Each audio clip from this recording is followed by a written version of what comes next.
कौन है जिसने दुनिया का धनाड़ व्यापारी गौतम अडानी रगड़ के रखा।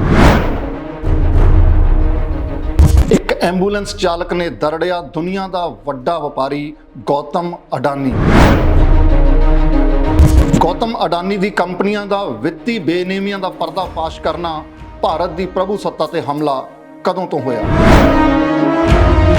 सत श्री अकाल, तुसीं ऑन एयर दे नाल ते प्रोग्राम शुरू कर चुके हैं the impact with Prince Bhardwaj. 24 जनवरी का दिन गौतम अडानी समूह लिए एक विशेष दिन।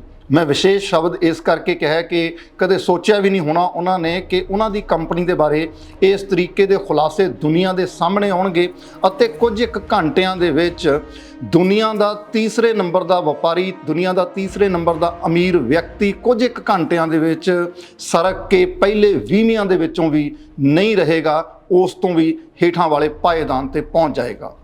और 24 जनवरी तो पहला भारत में किसी ने नैथन एंडरसन अते उस दी कंपनी हिडनबर्ग का नाम भी नहीं सुनिया होएगा। आओ तुहानू पहला हिडनबर्ग का इतिहास दस दिंदे कि एक कंपनी है की ते इस कंपनी का नाम हिडनबर्ग कौन किवें पिया, इसनू चलाया किवें जांदा। तुहानू पता है कि अज तो कई साल पहला भी पनामा पेपर्स के नाम के उत्ते बहुत सारे कागज़ लीक होए सन। उन्हां कागज़ां दे विच भी भारत के बहुत सारे व्यक्तियों के नाम नशर होए सी जिहड़े लगातारता नाल वित्ती बेनेमियां दे विच डुबे हुए ने और लगातार आम लोगों को चूना लगा के अपनी जिहड़ी आमदन है उस दे स्रोतां नूं चौगुणा, 5 गुणा, 10 गुणा, इत्थों तक कि 900 गुणा तक कर चुके हैं। नैथन एंडरसन एक अफ्रीकी देश दे विच जम्मिया, जवान होया ते फिर उसने यरूशलेम दे विच इजराइल की राजधानी यरूशलेम दे विच जाके बतौर सरकारी एंबूलेंस ड्राइवर नौकरी की, यानी कि सरकारी एंबूलेंस चलाई उसने। उस तो बाद अमरीका दे विच आउंदा और सन 2017 दे विच हिडनबर्ग नां दी एक कंपनी स्थापित करदा है, जिहड़ी कंपनी फोरेंसिक फाइनेंशियल कंपनी के रूप दे विच काम करदी है। यानी कि दुनिया भर दे विच जिहड़ियां वड्डियां कंपनियां, वड्डे व्यापारी जिहड़े बहुत वड्डे वड्डे सब्ज़बाग आम लोगों को विखा के उन्हां दा पैसा शेयरां दे राहीं या वक्-वक् बॉन्ड्स दे राहीं अपनियां कंपनियां दे विच लगवाउंदे आ ते फिर उन्हां कंपनियां नूं कई बिलियन डॉलर दीयां कंपनियां बना लेंदे आ। इस जिहड़ा फाइनेंशियल कारपोरेशन उसने शुरू की सी फोरेंसिक फाइनेंशियल कंपनी 2017 दे विच, इस दा नाम हिडनबर्ग किवें रखिया गया। हिडनबर्ग 1937 दे विच एक हाइड्रोजन जहाज़ उड़ाया गया सी, खास किस्म का जहाज़ बनाया गया सी जिस अमेरिका दे विच, जिस दे विच 100 व्यक्तियों नूं सवार करवाया गया सी। हाइड्रोजन के गुब्बारे, हाइड्रोजन गैस नाल भरे हुए गुब्बारियां नाल वो जहाज़ उड़ाया जा रहा सी।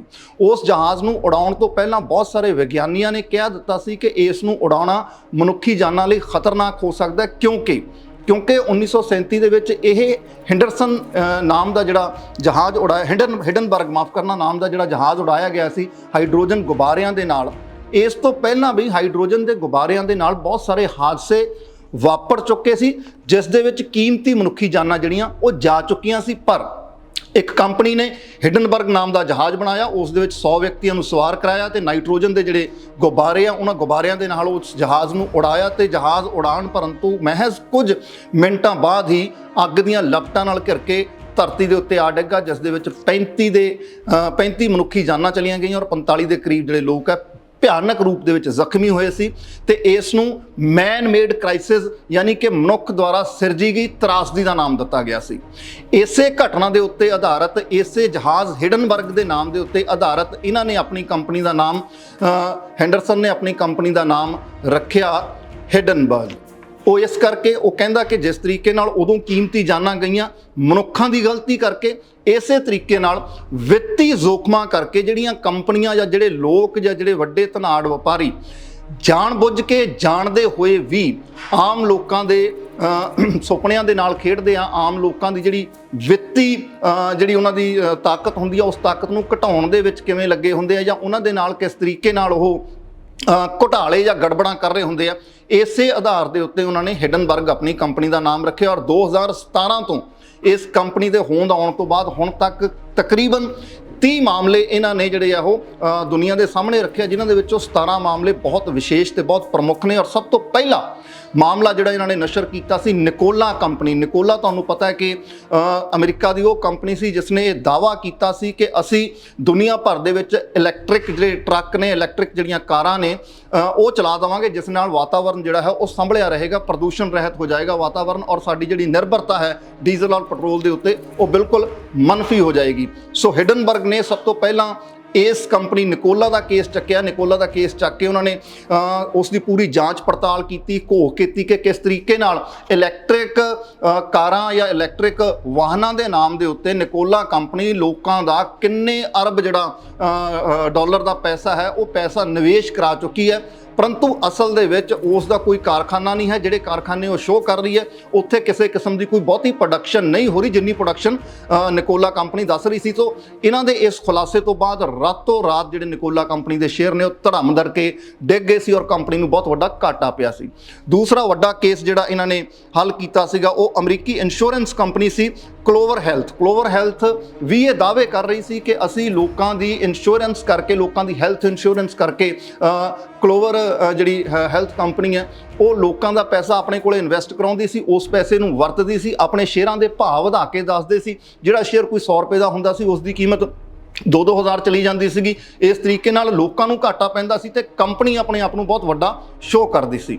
ਹੁਣ 24 ਜਨਵਰੀ 2023 ਵਾਲੇ ਦਿਨ ਜਦੋਂ ਉਹਨਾਂ ਨੇ ਅਡਾਨੀ ਸਮੂਹ ਦੀਆਂ ਵੱਖ-ਵੱਖ ਜਿਹੜੀਆਂ ਕੰਪਨੀਆਂ ਨੇ ਉਹਨਾਂ ਕੰਪਨੀਆਂ ਦਾ ਜਦੋਂ ਪਰਦਾਫਾਸ਼ ਕੀਤਾ ਤਾਂ ਉਸ ਦੇ ਵਿੱਚ ਇਹਨਾਂ ਨੇ 88 ਸਵਾਲ ਚੁੱਕੇ ਸੀਗੇ ਕਿ ਸਾਨੂੰ ਅਡਾਨੀ ਸਮੂਹ ਜਿਹੜਾ ਹੈ ਉਹ 88 ਸਵਾਲਾਂ ਦੇ ਉੱਤਰ ਦੇ ਦੇਵੇ ਤੇ ਉਸ ਉੱਤਰਾਂ ਦੇ ਉਹਨਾਂ ਉੱਤਰਾਂ ਦੇ ਵਿੱਚੋਂ ਇਹ ਜਾਣਕਾਰੀ ਸਪਸ਼ਟ ਹੋ ਜਾਏਗੀ ਕਿ ਕੀ ਅਡਾਨੀ ਸਮੂਹ ਦੇ ਜਿਹੜੇ ਪੈਸੇ ਨੇ ਉਹ ਸੱਚਮੁੱਚ ਦੁੱਧ ਤੋਂ ਉੱਤੇ ਪੈਸੇ ਨੇ, ਕੀ ਕੰਪਨੀ ਦਾ ਵਪਾਰ ਸੱਚਮੁੱਚ ਓਨਾ ਹੈ ਜਿੰਨਾ ਦਿਖਾਇਆ ਜਾ ਰਿਹਾ, ਕੀ ਕੰਪਨੀ ਦੀ ਪ੍ਰੋਡਕਸ਼ਨ ਹੈ ਜਿਹੜੀ ਇੰਨੀ ਜਿਹੜੀ ਕੰਪਨੀ ਸ਼ੋਅ ਕਰਦੀ ਹੈ ਤੇ ਉਹ ਪ੍ਰੋਡਕਸ਼ਨ ਸ਼ੋਅ ਕਰਕੇ ਤੇ ਕੰਪਨੀ ਲੋਕਾਂ ਦਾ ਪੈਸਾ ਆਪਣੇ ਵਿੱਚ ਇਨਵੈਸਟ ਕਰਾਉਂਦੀ ਹੈ। ਔਰ ਤੁਹਾਨੂੰ ਇਹ ਹੈਰਾਨੀ ਦੀ ਗੱਲ ਹੋਏਗੀ ਕਿ ਦੁਨੀਆ ਦਾ ਤੀਜੇ ਨੰਬਰ ਦਾ ਵਪਾਰੀ ਇੱਕੋ ਦਮ ਇਹ ਰਿਪੋਰਟ ਨਸ਼ਰ ਹੋਣ ਤੋਂ ਬਾਅਦ ਕੁਝ ਘੰਟਿਆਂ ਦੇ ਵਿੱਚ ਪਹਿਲੇ 20ਵਿਆਂ ਦੇ ਵਿੱਚ ਵੀ ਨਹੀਂ ਰਿਹਾ, ਇੱਕੋ ਦਮ ਅਡਾਨੀ ਗਰੁੱਪ ਜਿਹੜਾ ਹੈ ਉਹ ਥੱਲੇ ਆ ਗਿਆ।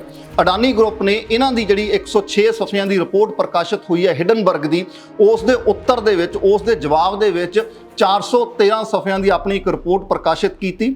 ਉਸ ਰਿਪੋਰਟ ਦੇ ਵਿੱਚ ਕਿਹਾ ਗਿਆ ਕਿ ਹਿਡਨਬਰਗ ਨੇ ਜਿੰਨੇ ਵੀ ਇਲਜ਼ਾਮ ਅਡਾਨੀ ਸਮੂਹ ਦੇ ਉੱਤੇ ਲਗਾਏ ਨੇ ਉਹ ਸਾਰੇ ਦੇ ਸਾਰੇ ਇਲਜ਼ਾਮ ਗਲਤ ਨੇ। ਔਰ ਇੱਕ ਬਹੁਤ ਵੱਡਾ ਸਵਾਲ ਚੁੱਕਿਆ ਕਿ ਅਡਾਨੀ ਸਮੂਹ ਜਿਹੜਾ ਦੁਨੀਆ ਭਰ ਦੇ ਵਿੱਚ ਦੇਸ਼ ਭਾਰਤ ਦੀ ਸ਼ਾਖ ਜਿਹੜੀ ਹੈ ਉਸ ਸ਼ਾਖ ਨੂੰ ਉੱਪਰ ਲੈ ਕੇ ਜਾ ਰਿਹਾ ਹੈ, ਚਾਰ ਚੰਦ ਲਾ ਰਿਹਾ ਹੈ, ਸੋਨੇ ਵਾਂਗੂ ਚਮਕਣ ਲਾ ਰਿਹਾ, ਕਿਉਂਕਿ ਅਡਾਨੀ ਸਮੂਹ ਵੱਡਾ ਗਰੁੱਪ ਹੈ ਔਰ ਇੱਕ ਵਿਸ਼ੇਸ਼ ਰਾਜਨੀਤਿਕ ਪਾਰਟੀ ਔਰ ਕੁਝ ਵਿਸ਼ੇਸ਼ ਰਾਜਨੀਤਿਕ ਆਗੂਆਂ ਦਾ ਉਸ ਦੇ ਉੱਤੇ ਬਹੁਤ ਵਧੀਆ ਤਰੀਕੇ ਨਾਲ ਹੱਥ ਦਿੱਤਾ ਹੋਇਆ। ਸੋ ਕਿਹਾ ਗਿਆ ਕਿ ਅਡਾਨੀ ਸਮੂਹ ਦੇ ਉੱਤੇ ਹਿਡਨਬਰਗ ਨੇ ਜਿਹੜੇ ਇਲਜ਼ਾਮ ਲਾਏ ਨੇ, ਸਾਜ਼ਿਸ਼ ਤਹਿਤ ਇਲਜ਼ਾਮ ਲਾ ਕੇ ਅਡਾਨੀ ਗਰੁੱਪ ਦੇ ਰਾਹੀਂ ਇਹ ਭਾਰਤ ਦੀ ਪ੍ਰਭੂ ਸੱਤਾ ਦੇ ਉੱਤੇ ਹਮਲਾ ਕੀਤਾ ਗਿਆ।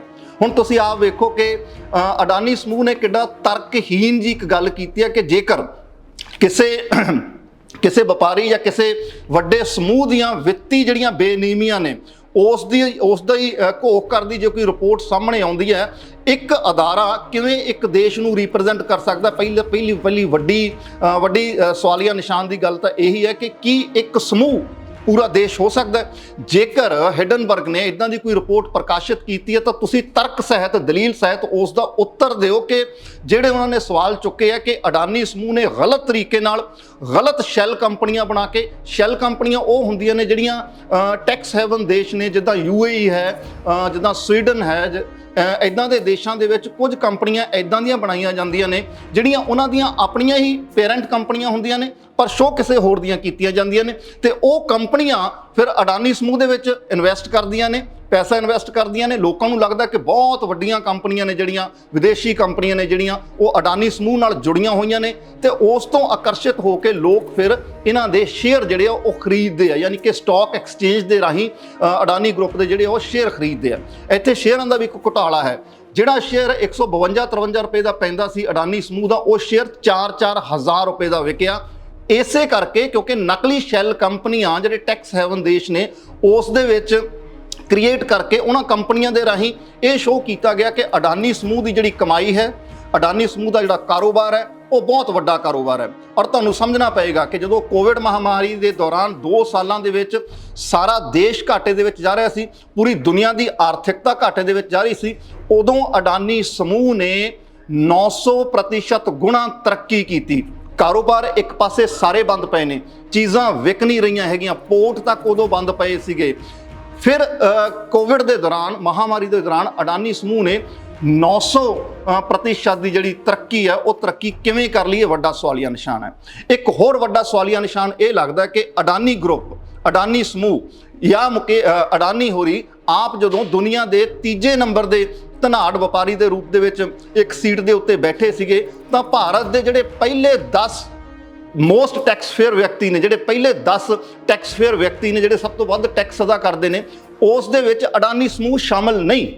ਇਹ ਆਪਣੇ ਆਪ ਦੇ ਵਿੱਚ ਸਵਾਲ ਖੜਾ ਹੁੰਦਾ ਕਿ ਜੇਕਰ ਅਡਾਨੀ ਸਮੂਹ ਦੁਨੀਆ ਦਾ ਤੀਜਾ ਵੱਡਾ ਗਰੁੱਪ ਹੈ, ਤਾਂ ਉਹ ਭਾਰਤ ਦੇ ਪਹਿਲੇ 10 ਜਿਹੜੇ ਕਰਦਾਤਾ ਨੇ, ਸਭ ਤੋਂ ਵੱਧ ਜਿਹੜੇ ਟੈਕਸ ਦੀ ਰਕਮ ਅਦਾ ਕਰਦੇ ਨੇ, ਉਸ ਦੇ ਵਿੱਚ ਉਹਨਾਂ ਦੀ ਗਿਣਤੀ ਕਿਉਂ ਨਹੀਂ ਸ਼ਾਮਲ ਹੁੰਦੀ।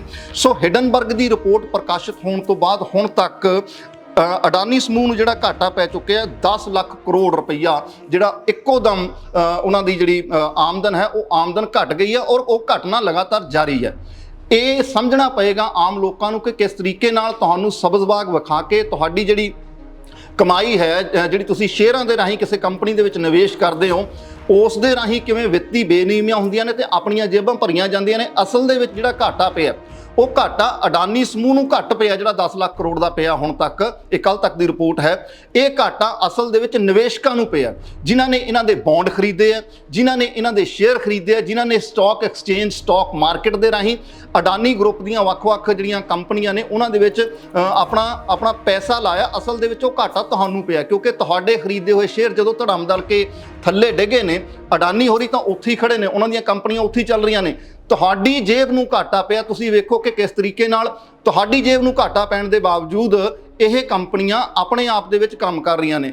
ਅਡਾਨੀ ਪੋਰਟ ਜਿਹੜਾ ਹੈ ਉਸ ਦੇ ਉੱਤੇ ਕੋਈ ਅਸਰ ਨਹੀਂ ਪਿਆ। ਇੱਕ ਵਾਰੀ ਉਸ ਦਾ ਸ਼ੇਅਰ ਜ਼ਰੂਰ ਫਲਕਚੁਏਟ ਹੋਇਆ ਸੀ ਮਾਰਕੀਟ ਦੇ ਵਿੱਚ, ਪਰ ਹੁਣ ਅਡਾਨੀ ਪੋਰਟ ਦਾ ਜਿਹੜਾ ਸ਼ੇਅਰ ਹੈ ਉਹ ਲਗਾਤਾਰ ਸਟੇਬਲ ਹੋ ਗਿਆ। ਪਰ ਜਿਹੜੀਆਂ ਬਾਕੀ ਕੰਪਨੀਆਂ ਨੇ ਅਡਾਨੀ ਸਮੂਹ ਦੀਆਂ, ਉਹ ਲਗਾਤਾਰ ਘਾਟੇ ਦੇ ਵਿੱਚ ਜਾ ਰਹੀਆਂ ਨੇ। ਔਰ ਤੁਸੀਂ ਇਸ ਗੱਲ ਦੇ ਉੱਤੇ ਹੈਰਾਨ ਹੋਗੇ ਕਿ ਕਿਸ ਤਰੀਕੇ ਨਾਲ ਭਾਰਤੀ ਜਨਤਾ ਪਾਰਟੀ ਔਰ ਸਰਕਾਰੀ ਨੁਮਾਇੰਦੇ ਲਗਾਤਾਰ ਅਡਾਨੀ ਦੇ ਹੱਕ ਦੇ ਵਿੱਚ ਆ ਗਏ ਨੇ। ਔਰ ਅੱਜ ਸਵੇਰ ਦੀ ਇੱਕ ਰਿਪੋਰਟ ਹੈ ਕਿ ਉੱਤਰ ਪ੍ਰਦੇਸ਼ ਦੇ ਮੁੱਖ ਮੰਤਰੀ ਯੋਗੀ ਆਦਿੱਤਿਆਨਾਥ ਹੋਰਾਂ ਨੇ ਅਡਾਨੀ ਸਮੂਹ ਦਾ ਇੱਕ ਕਰਾਰਨਾਮਾ ਜਿਹੜਾ ਹੈ ਉਹ ਕੈਂਸਲ ਕਰ ਦਿੱਤਾ ਹੈ।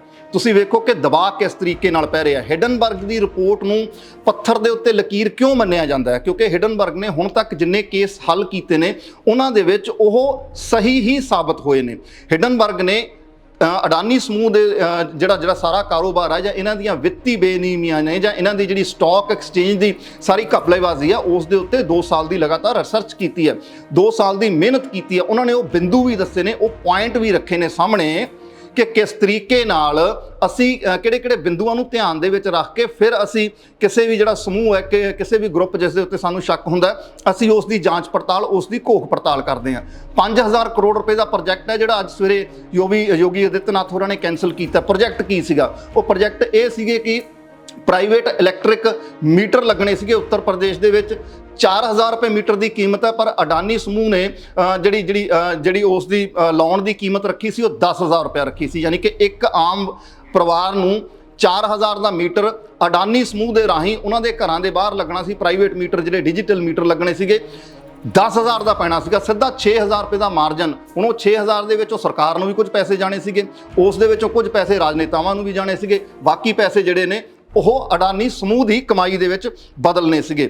ਹੁਣ ਤੁਹਾਨੂੰ ਦੱਸਦੇ ਹਾਂ ਕਿ $120 ਬਿਲੀਅਨ ਤੇ $100 ਬਿਲੀਅਨ ਸਿਰਫ 3 ਸਾਲਾਂ ਦੇ ਵਿੱਚ ਬਣਾਏ। ਇਹ ਵੇਖੋ ਕਿ ਕੋਵਿਡ ਤੋਂ ਲੈ ਕੇ ਹੁਣ ਤੱਕ, ਮਤਲਬ 2023 ਤੱਕ $120 ਬਿਲੀਅਨ ਜਿਹੜੇ ਆ ਉਹ ਅਡਾਨੀ ਸਮੂਹ ਨੇ ਸਿਰਫ 3 ਸਾਲਾਂ ਦੇ ਵਿੱਚ ਕਮਾਏ ਆ। ਇਹ ਬਹੁਤ ਵੱਡੀਆਂ ਚੀਜ਼ਾਂ ਨੇ। ਔਰ ਦੂਸਰੀ ਗੱਲ, ਹੁਣ ਅਡਾਨੀ ਗਰੁੱਪ ਦੀ ਜਿਹੜੀ ਭਰੋਸੇਯੋਗਤਾ ਹੈ, ਉਸ ਭਰੋਸੇਯੋਗਤਾ ਦੇ ਉੱਤੇ ਇੱਕ ਸਵਾਲੀਆ ਨਿਸ਼ਾਨ ਇਸ ਕਰਕੇ ਲੱਗਣਾ ਸ਼ੁਰੂ ਹੋ ਗਿਆ ਕਿ ਦੁਨੀਆ ਦੇ ਬਹੁਤ ਵੱਡੇ ਬੈਂਕ ਨੇ, ਕ੍ਰੈਡਿਟ ਸਵਿਸ, ਸਵਿਟਜ਼ਰਲੈਂਡ ਦਾ ਬੈਂਕ ਹੈ ਕ੍ਰੈਡਿਟ ਸਵਿਸ, ਸਿਟੀ ਬੈਂਕ ਤੇ ਸਟੈਂਡਰਡ ਚਾਰਟਰਡ ਬੈਂਕ, ਇਹ 3 ਦੁਨੀਆ ਦੇ ਵੱਡੇ ਬੈਂਕ ਨੇ।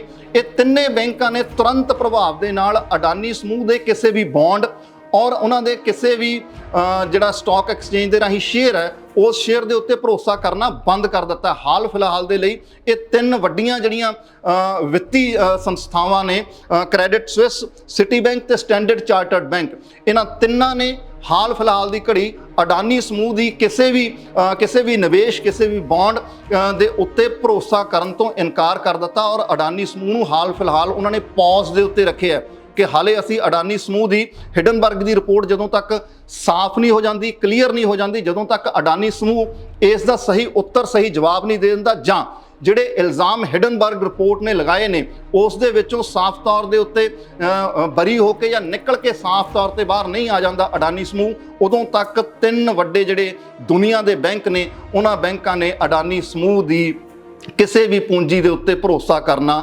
ਬਿਲਕੁਲ ਬੰਦ ਕਰ ਦਿੱਤਾ ਹੈ। ਇਹ ਹੈ ਦਾ ਇੰਪੈਕਟ ਥਰੂ ਹਿਡਨਬਰਗ। ਇਹ ਹੈ ਇੰਪੈਕਟ ਜਿਹੜਾ ਪੈਂਦਾ ਕਿ ਕਿਸ ਤਰੀਕੇ ਨਾਲ ਧਨਾੜ ਵਪਾਰੀ ਸਬਜ਼ਬਾਗ ਤੁਹਾਨੂੰ ਵਿਖਾਉਂਦੇ ਨੇ। ਵਿੱਤੀ ਘੁਟਾਲੇ, ਵਿੱਤੀ ਬੇਨੀਮੀਆਂ ਉਹ ਆਪ ਕਰਦੇ ਨੇ, ਪਰ ਘਾਟੇ ਅਸਲ ਦੇ ਵਿੱਚ ਤੁਹਾਨੂੰ ਪੈ ਰਹੇ ਹੁੰਦੇ ਨੇ। ਤਾਂ ਇਸੇ ਕਰਕੇ ਕਹਿੰਦੇ ਆ ਕਿ ਜ਼ਰਾ ਬਚ ਕੇ, ਜ਼ਰਾ ਸੰਭਲ ਕੇ ਤੁਸੀਂ ਕਿਸੇ ਵੀ ਕੰਪਨੀ ਦੇ ਵਿੱਚ ਨਿਵੇਸ਼ ਕਰਨਾ, ਉਸ ਲਈ ਤੁਸੀਂ ਆਜ਼ਾਦ ਹੋ। ਤੁਸੀਂ ਅਡਾਨੀ ਗਰੁੱਪ ਦੇ ਵਿੱਚ ਨਿਵੇਸ਼ ਕਰਨਾ ਖੁੱਲ੍ਹੇ ਦਿਲ ਨਾਲ ਕਰੋ, ਉਹ ਤੁਹਾਡਾ ਭਰੋਸਾ, ਤੁਹਾਡੀ ਭਰੋਸੇਯੋਗਤਾ। ਪਰੰਤੂ ਇੱਥੇ ਇੱਕ ਗੱਲ ਜਾਂਦਾ ਹੋਰ ਦੱਸਦੇ ਹਾਂ ਕਿ ਜਿਉਂ ਹੀ ਹਿਡਨਬਰਗ ਦੀ ਇਹ ਰਿਪੋਰਟ ਸਾਹਮਣੇ ਆਈ ਹੈ ਤਾਂ ਰਿਊਮਰਸ ਜਿਹੜੇ ਨੇ WhatsApp ਯੂਨੀਵਰਸਿਟੀ ਦੇ ਰਾਹੀਂ ਜਾਂ ਫਿਰ ਜਿਹੜੀ ਇਹਨਾਂ ਦੀ ਟ੍ਰੋਲ ਆਰਮੀ ਆ ਉਸ ਦੇ ਰਾਹੀਂ ਕ੍ਰੀਏਟ ਕਰਨੇ ਸ਼ੁਰੂ ਕਰ ਦਿੱਤੇ ਨੇ। ਬਾਜ਼ਾਰ ਦੇ ਵਿੱਚ ਬਹੁਤ ਸਾਰੇ ਰਿਊਮਰਸ, ਸੋਸ਼ਲ ਮੀਡੀਆ ਦੇ ਉੱਤੇ ਬਹੁਤ ਸਾਰੇ ਰਿਊਮਰ ਚੱਲ ਰਹੇ ਨੇ ਕਿ ਅਡਾਨੀ ਸਮੂਹ ਨੂੰ ਇਸ ਕਰਕੇ ਟਾਰਗੇਟ ਕੀਤਾ ਗਿਆ ਕਿਉਂਕਿ ਉਹ ਦੇਸ਼ ਦੇ ਸਿਰ ਦਾ ਤਾਜ ਹੈ। ਅਡਾਨੀ ਸਮੂਹ ਨੂੰ ਇਸ ਕਰਕੇ ਟਾਰਗੇਟ ਕੀਤਾ ਗਿਆ ਕਿਉਂਕਿ ਉਹਨਾਂ ਨੇ NDTV ਗਰੁੱਪ ਖਰੀਦ ਲਿਆ। ਉਹਨਾਂ ਨੇ ਕੁਝ ਇੱਕ ਵੱਡੇ ਪੱਤਰਕਾਰ ਨੇ, ਉਹਨਾਂ ਪੱਤਰਕਾਰਾਂ ਦੇ ਨਾਮ ਲੈ ਕੇ, ਹਿੰਦੀ ਦੇ ਵੱਡੇ ਪੱਤਰਕਾਰਾਂ ਦੇ ਨਾਮ ਲੈ ਕੇ ਕਿਹਾ ਕਿ ਇਹ ਉਹ ਪੱਤਰਕਾਰ ਨੇ ਜਿਹੜੇ ਨਹੀਂ ਚਾਹੁੰਦੇ ਕਿ ਦੇਸ਼ ਤਰੱਕੀ ਕਰੇ, ਅਡਾਨੀ ਗਰੁੱਪ ਜਾਂ ਅੰਬਾਨੀ ਗਰੁੱਪ ਦੇਸ਼ ਦੇ ਸਿਰ ਦਾ ਤਾਜ ਬਣੇ। ਔਰ ਉਹ ਇਹ ਕਹਿ ਰਹੇ ਨੇ ਟ੍ਰੋਲ ਆਰਮੀ ਬਾਰੇ ਕਿ ਇਸ ਦੇ ਰਾਹੀਂ ਸਿੱਧੇ ਤੌਰ ਦੇ ਉੱਤੇ ਪ੍ਰਧਾਨ ਮੰਤਰੀ ਸ਼੍ਰੀ ਨਰਿੰਦਰ ਮੋਦੀ, ਗ੍ਰਹਿ ਮੰਤਰੀ ਸ਼੍ਰੀ ਅਮਿਤ ਸ਼ਾਹ ਔਰ ਭਾਰਤੀ ਜਨਤਾ ਪਾਰਟੀ ਦੇ ਉੱਤੇ ਹਮਲਾ ਕੀਤਾ ਗਿਆ ਕਿਉਂਕਿ ਉਹਨਾਂ ਦੀਆਂ ਨਜ਼ਦੀਕੀਆਂ ਅਡਾਨੀ ਗਰੁੱਪ ਦੇ ਨਾਲ ਬਹੁਤ ਜ਼ਿਆਦਾ ਨੇ ਔਰ ਕਿਸੇ ਤੋਂ ਲੁਕੀਆਂ ਨਹੀਂ। ਤੁਸੀਂ ਵੇਖ ਰਹੇ ਸੀ ਦਾ ਇੰਪੈਕਟ। ਦਿਓ ਇਜਾਜ਼ਤ, ਸਤਿ ਸ਼੍ਰੀ ਅਕਾਲ।